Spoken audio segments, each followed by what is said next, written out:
We continue our coverage of the complete and total dumpster fire that has been Fox News in the wake of Kamala Harris becoming now the nominee for president in the Democratic Party. If you're just stumbling across this video, hello. And if you haven't seen my other video about Laura Ingraham, they're literally now attacking Kamala Harris for hugging people. Not for hugging strangely, just for hugging. See my other segment on that if you don't believe me. But here we will get a little bit of a breath of fresh air with the liberal host on Fox News, The Five, making fun of Jesse Waters and of Trump. So I'll play that for you. But the point that Jessica Tarlov's making, and then we'll move on to other bizarre MAGA Fox host reactions to this, it's just strange how discombobulated they are over trying to attack Kamala.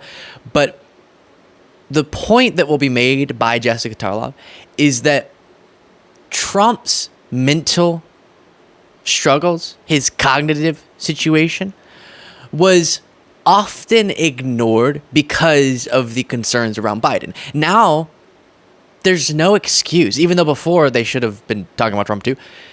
There's no excuse. And the age concerns are only directed towards Trump. And that's something that Jessica Tarlov will make the point about. But I do just want to remind you of two moments from the interview on Fox Business. We've done the compilations of all the glitches and the gaffes from Trump. We're not doing that here. I just want to remind you of sort of fresh off of this interview where even when he's not glitching sort of with his words not coming out correctly, his words still don't come out correctly, right? His thoughts are so jumbled, and this was a reminder of that. Google, nobody called from Google. One of the things, like doing a show like yours, your show, you see it on Fox, but where you really see it is all over the place. They take clips of your show that you're doing right now with me, and if I do a good job, they're going to vote for me. They're going to vote for me because it's not just on Fox. It's on Fox is a smaller part of it. You're on all over those little beautiful cell phones. You're all over the place. You have a product. You have a great product. You have a great brand. So you have to get out. You have to get out. You have to do things like your show and other shows. And Google has been very bad. They've been very irresponsible. And I have a feeling that Google is going to be close to shutdown. You're just thinking, wait, huh? What'd you say? And I haven't gotten over, which is why I need to play this one too before jumping into the Jessica Tarlov moment. I have not gotten over his crypto jumble. Oh, this is so good. What about crypto? You spoke at that crypto conference last weekend, and you said that you'd like crypto to have a more prominent space in America. How will you facilitate something you said you want, which is crypto having a more prominent place in America? How? Not will you.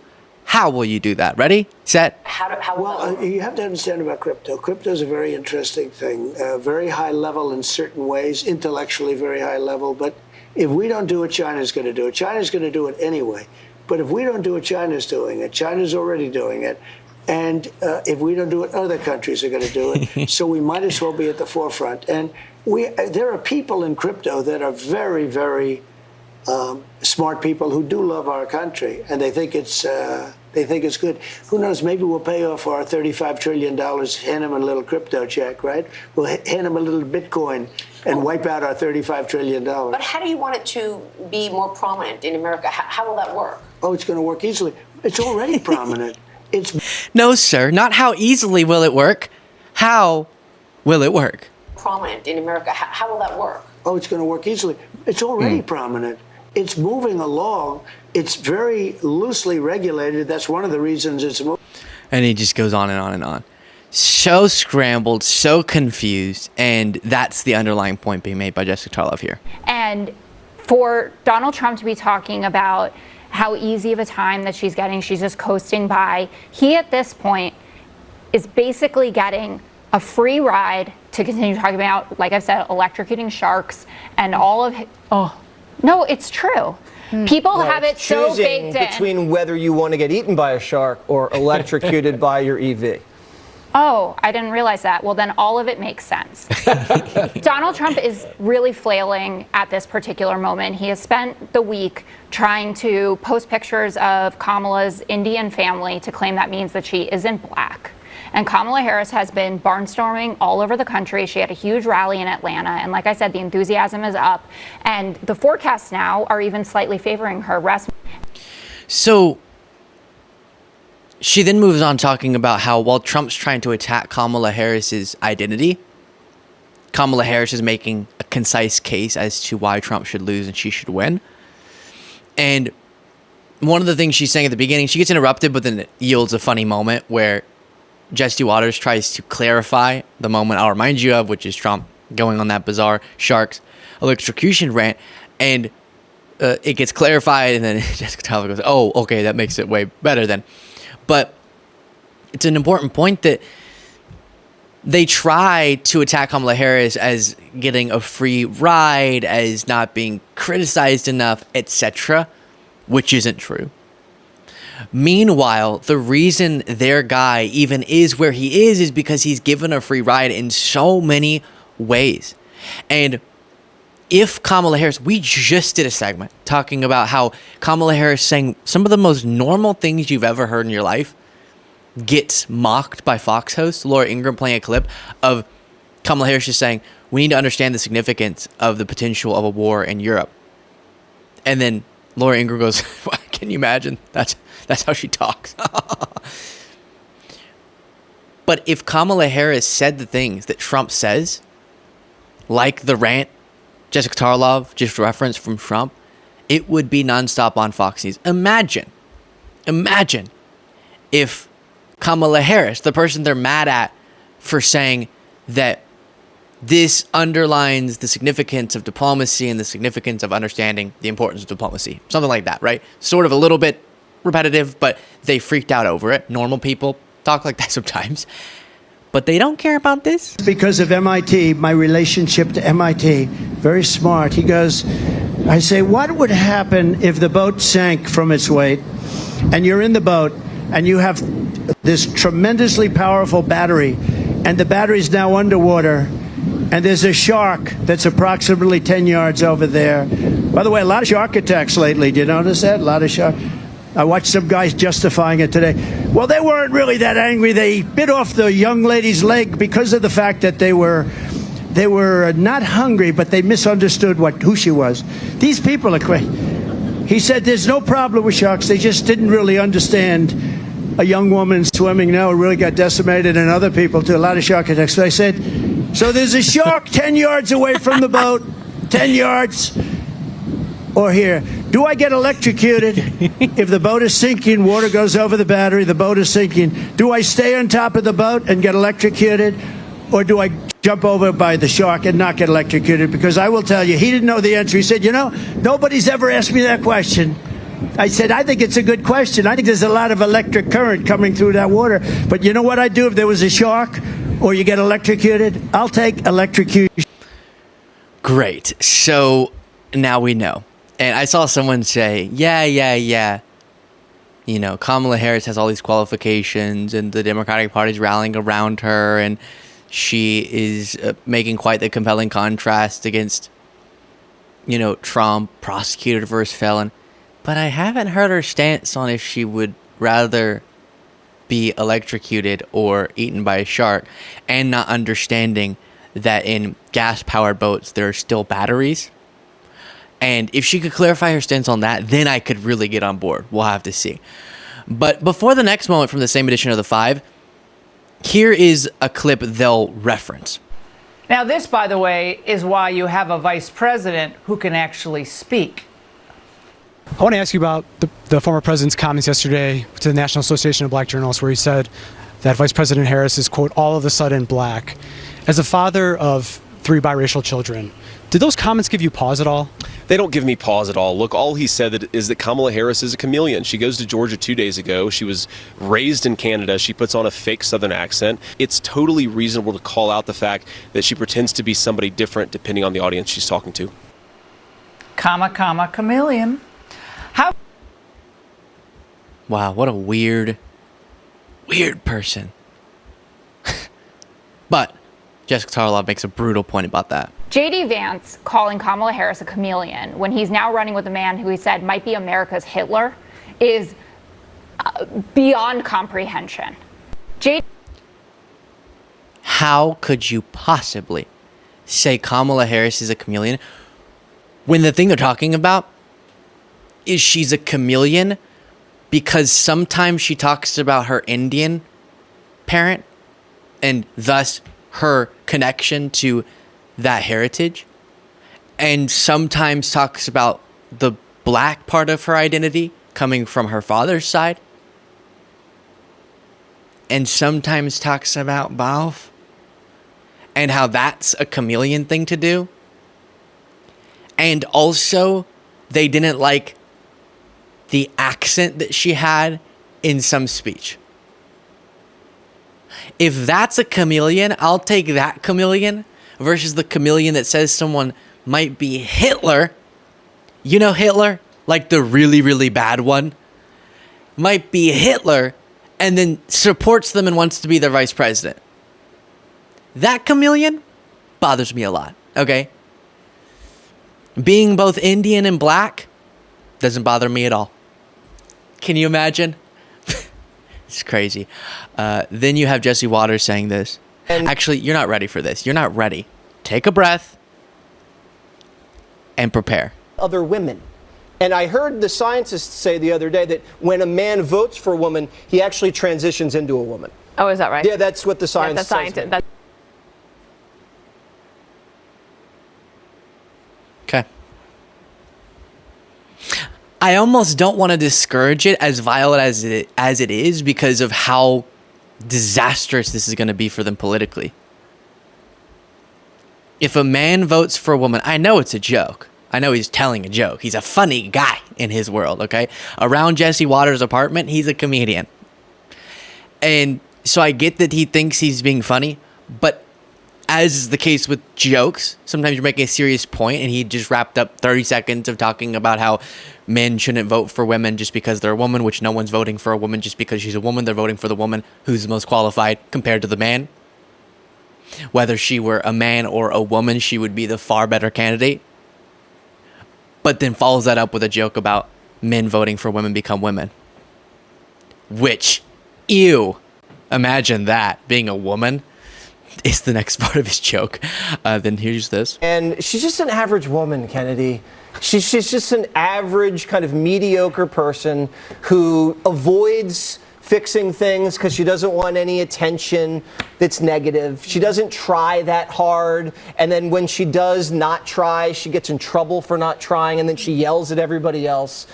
She likes wine, she likes food, she likes to dance. She's just like your typical girl's girl that Sounds very basic. talks behind everybody's back and then says nice things to your face. It's just, she's just not at the level of what you'd think would be a president.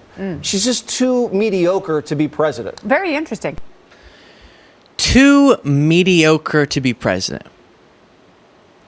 If I try to state exactly, I'm going to miss all the different historic things.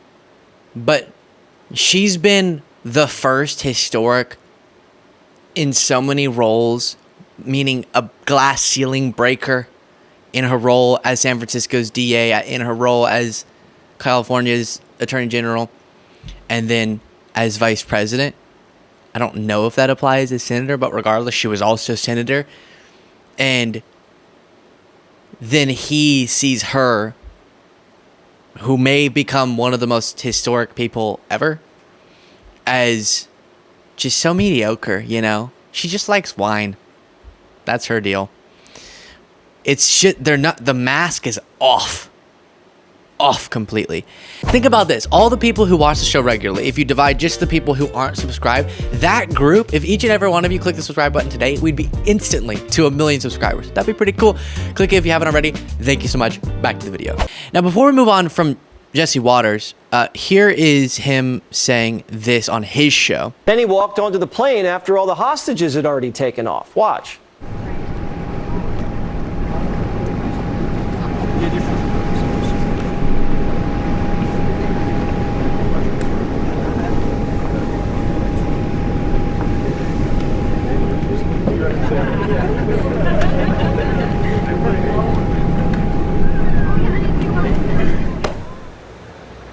White House says Biden was just thanking the flight crew. Well, then what's Kamala doing? Later, a reporter said there were still some hostages that hadn't left the plane. That's who Biden was greeting. Well, then why didn't Kamala go with him? Probably because she didn't really care that much. So I don't think you yet understand the magnitude of, and I don't use this word often or lightly, but the magnitude of stupidity here from Jesse Waters, because he's saying, where's Biden going? What the heck is Biden doing? He's so clueless. He went on the plane. I saw all of MAGA, it seemed, on the internet, making fun of Biden for going on the plane after, at least it seemed, all the prisoners being returned home had exited the plane.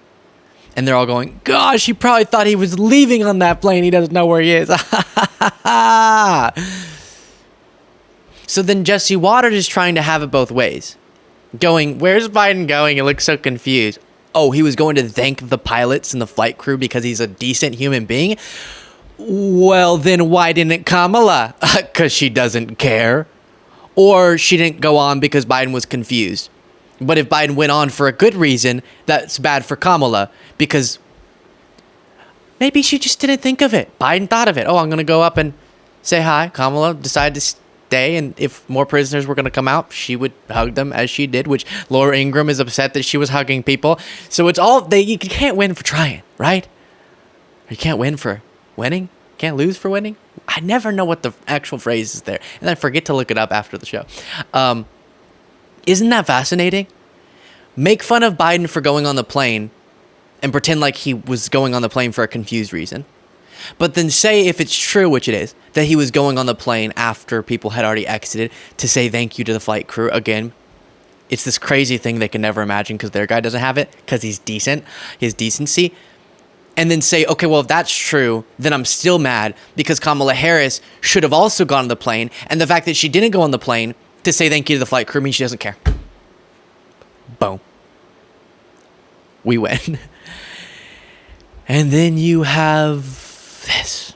Title IX is supposed to protect women. Exactly. And if she is elected, they're going to have the Summer Games in LA, her home state, and she's probably going to have not only a very strange opening ceremony with a lot of transgender people, probably trying to up the Paris people. Just kidding, Jessica. That was just about a Greek tragedy. And she'll probably have all men in the women's competition. That's Kamala's America. So first of all, amazing thing is liked that the opening ceremony. You admitted that when we talked about it but earlier in the that was video. an artificial stance. Okay. It's horrible. Wow. I think I saw a really good... Let's look at this. Ron Filipkowski said, Fox traded in evil, diabolical, conniving, racist a-hole in Tucker Carlson for a phony clickbait, substance-free circus clown. I'll take it. It's all an act. I know it sounds rude. Y'all know me. I like to be, in a general sense, nice. Some people like to constantly scream about how much everyone on the other side sucks. And I like to point out the dangers of the ideology and sometimes mock them and oppose bad people, but not just use petty insults. But sometimes those insults are there because they are true. You know what I mean? A circus clown in Jesse Waters. Maybe it's just true. And then Kevin McCarthy, we're just going to keep rapid fire. I just had a bunch of these I want to show you. Kevin McCarthy on Fox News said this. Mr. Speaker, your thoughts? Well, first you realize there's no teleprompter there. And I've known the vice president for a long time. She always starts very strong in a campaign, even for her presidential campaign, 40,000 people in Oakland. But then she couldn't even make it to Iowa, even for her Senate race, even for her attorney general race. Even for her Senate race, even for her attorney general race. She won both of those, you goof. What? I saw someone say, now he just started listing off elections she won. How is that an insult? You don't point out that she started strong and then it fizzled out when she won. Then it's true, she sort of did, her campaign did fizzle out in her initial run for the presidency. And Trump lost in 2020. So, what do you have to say about that, Kevin? Sometimes my point is, like Biden running for president multiple times, sometimes the time's not right, and you go at it again, and you're more successful. And that's what's going to happen this time. And things are getting so bad on Fox News that some Fox hosts are going, guys, stop. We're making people like Kamala Harris more. But the biggest thing that the Trump campaign can do is stop talking about what her race is. Stop talking about if she's Indian or black. Nobody cares if she's Indian, black, or a space Martian. Third example is kind of weird, but okay. Yeah, so in a general sense, a correct point there, because she can see, Tommy Lauren that is, that Fox contributor, can see how alienating to just swing voters, normal people with some humanity, how alienating it is to attack Kamala Harris on the basis that they are. Go after policy, as I said. We can debate that out. I even conceded there are some clips of her talking about policies during her 2020 presidential campaign that, regardless of where you are on the political spectrum, we can acknowledge there are definitely some moderate swing voters who would find it, quote unquote, too far left. But they can't muster the energy and the discipline to just critique her on that, because they're just drooling over the idea of spewing vile garbage. And so keep doing it, and you're going to lose. Let me know what you thought of that in the comments. And if you want to get extra content daily, you can do so. Yes, you cutie. That's weird. You can do so by clicking the join button below.